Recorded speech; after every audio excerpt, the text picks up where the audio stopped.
Hi everyone, it's Mari from So Happy, and today we're sewing the Honey Jeans, a free sewing pattern from Mood Fabrics. This pattern is a classic high-waisted jean with a structured fit featuring a back yoke, patch pockets, and many panels that not only give this design a unique aesthetic but also make it a perfect opportunity for using up smaller fabrics in your stash. It's designed for woven fabric and comes with a wide size range, making it really accessible whether you're just starting out with pants or looking to refine your skills. This is actually my second time making these jeans. My first version was a full upcycle project where I deconstructed several old pairs of jeans and pieced them back together into a patchwork design, with the panels varying in different fade ranges. And I love how much character that gave the final garment. For this version, I'm working with something a little bit more refined, a dark blue striped Italian cotton denim. This fabric has a beautiful balance of structure and softness. It's a mid-weight denim with just enough drape to make the finished jeans feel comfortable while still holding that classic shape. In this sew-along, we're going step by step through the entire construction process,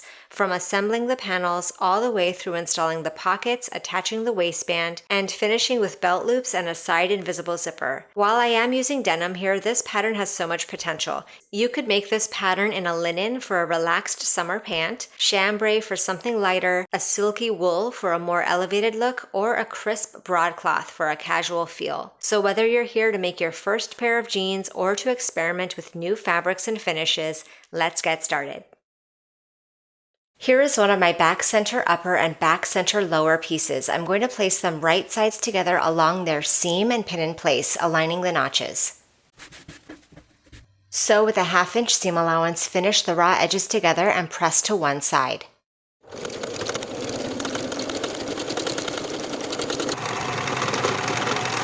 Now that the seam is sewn, I'm going to top stitch from the right side. Top stitching along the seam we just created to sew that seam allowance in place with about a 1/4 inch seam allowance. Place your backside upper and backside lower pieces right sides together in the same way. Sew once again with a 1/2 inch seam allowance, finish the raw edges together, press to one side and top stitch. Now we can place these side and center back pant pieces right sides together and pin their seam from the top to the bottom of the pant. Sew this seam from top to bottom with a 1/2 inch seam allowance, finish the raw edges together, then press to one side and top stitch.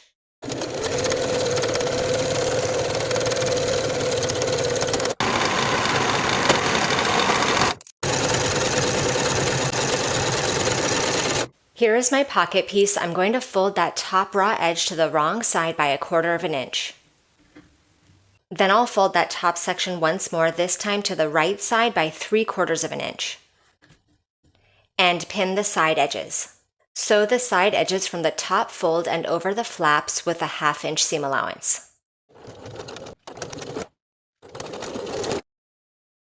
I've gone ahead and finished the outer edges of the pocket. Now I'll clip those corners of the seam allowance that we just sewed. Turn this top section right side out.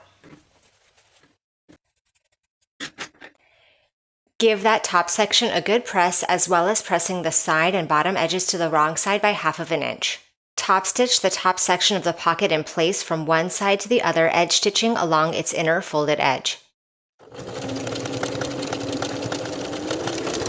I've transferred my pocket placement line onto the right side of my back pant piece. Now I'll place the wrong side of the pocket along the placement line and pin in place along its side and bottom edges. Edge stitch the pocket in place along the side and bottom edges. You can do this once or top stitch an additional time a 1/4 inch away from the initial edges.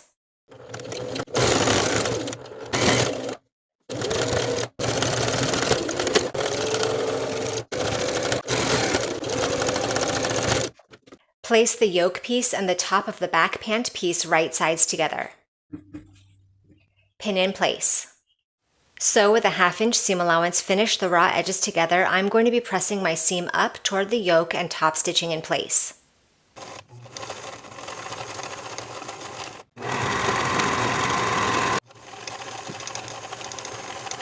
We'll create the front pant piece in the same way as we did for the back panels.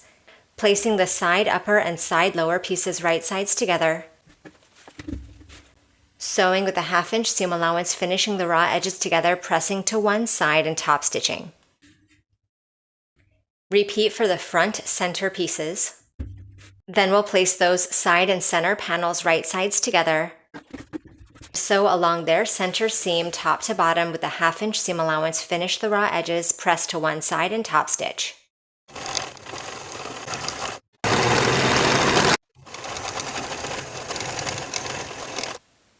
For the raw edges for the side seam and the inseam for the back piece, I've gone ahead and finished those raw edges separately. I've also finished the raw edges for the side and the inseam separately for the front pant pieces. I'll place my front and back pant pieces right sides together along the inner seam and pin in place. I'll sew that inner seam from the bottom of the crotch curve to the bottom of the leg with a 1/2 inch seam allowance and press the seam open. Then we'll place these pieces right sides together once more. For one set of pant legs, you're going to be sewing this entire side seam from top to bottom with a 1/2 inch seam allowance and press the seams open. We're going to leave the opposite side seam open for now so we can install the invisible zipper. You should now have 2 mirrored sets of pant pieces, one with a sewn side seam and one with an open side seam. Place these pant pieces right sides together along their crotch curve. Pin the crotch curve. Sew the crotch curve with a 1/2 inch seam allowance and finish the raw edges together.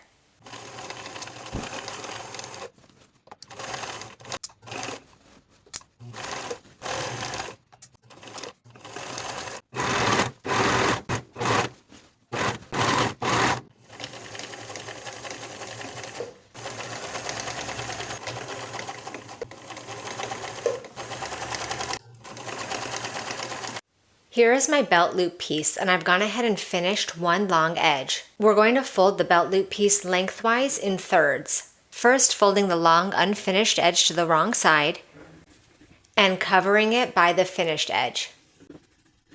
Give that a press. Edge stitch along both long edges with about an 1/8 inch seam allowance.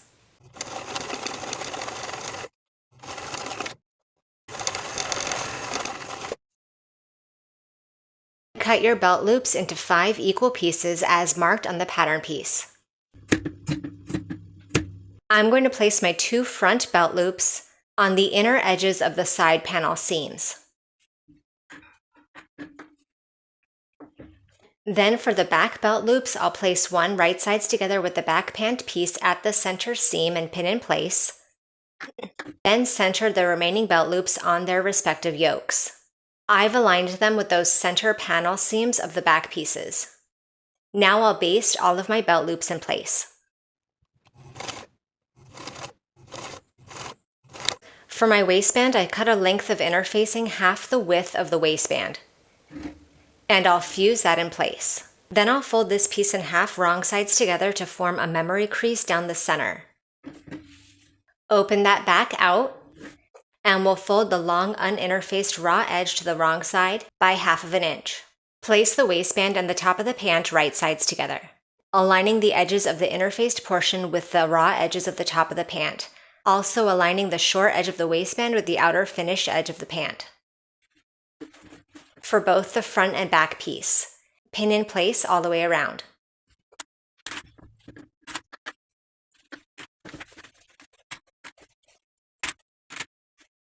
Sew the waistband to the top of the pant from one open side seam to the opposite open side seam with a 1/2 inch seam allowance, then press that seam up toward the waistband.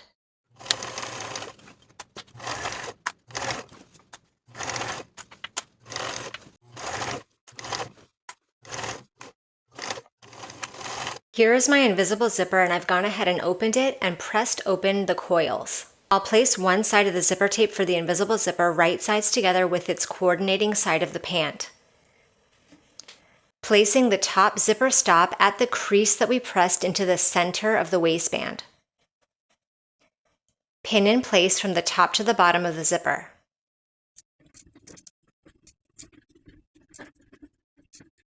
Using a zipper foot or an invisible zipper foot, sew close to the zipper teeth from that waistband crease to as close as you can get to the bottom of the zipper.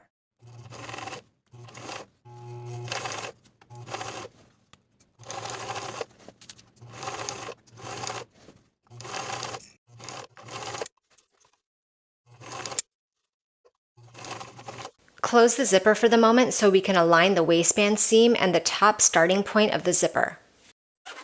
Then we'll place the opposite side of our pant right sides together with the opposite edge of the zipper tape. I'm going to pin that side seam and the outer edge of the zipper tape together at the waistband to make sure they're aligned, as well as that zipper tape to the top crease of the waistband. I'll open up the zipper and continue pinning that zipper tape to this open side seam.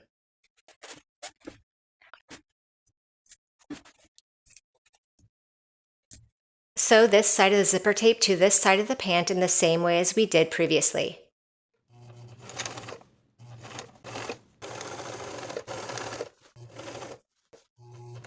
For the top of the zipper tape that extends beyond the center crease of the waistband, slightly pull that to the outside so that it doesn't get caught in the next series of stitches.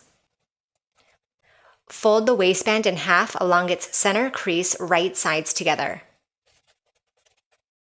Make sure that the fold of the inner waistband is still folded in place. Pin the short edge of the waistband. Repeat on both sides. Sew this short seam of the inner waistband close to your original zipper stitches for both sides.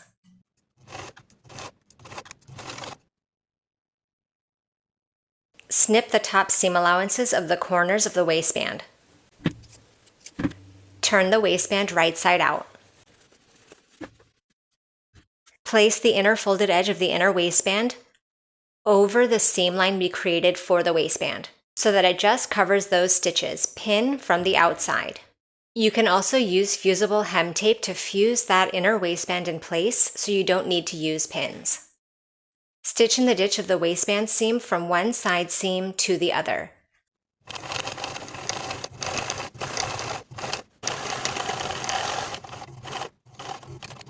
Now to complete the belt loops, we're going to fold the top edges to the wrong side by about 1/4 inch and fold them upward so they're flush with the top of the waistband.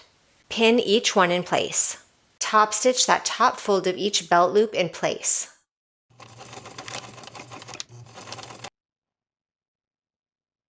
Now we can close the remainder of the zipper side seam, placing that pant leg right sides together and pinning from the bottom of the zipper to the bottom of the pant. I'm going to finish this seam starting with my zipper foot so that I can sew as close to the end of my zipper stitches as possible. After the first few inches, I'll switch back to my regular presser foot to complete that 1/2 inch seam allowance to the bottom of the pant. Then press the seam open.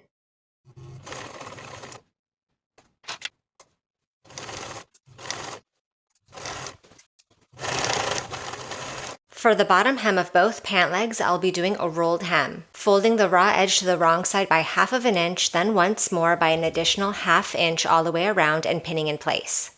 Edge stitch along the upper inner folds all the way around for both pant legs.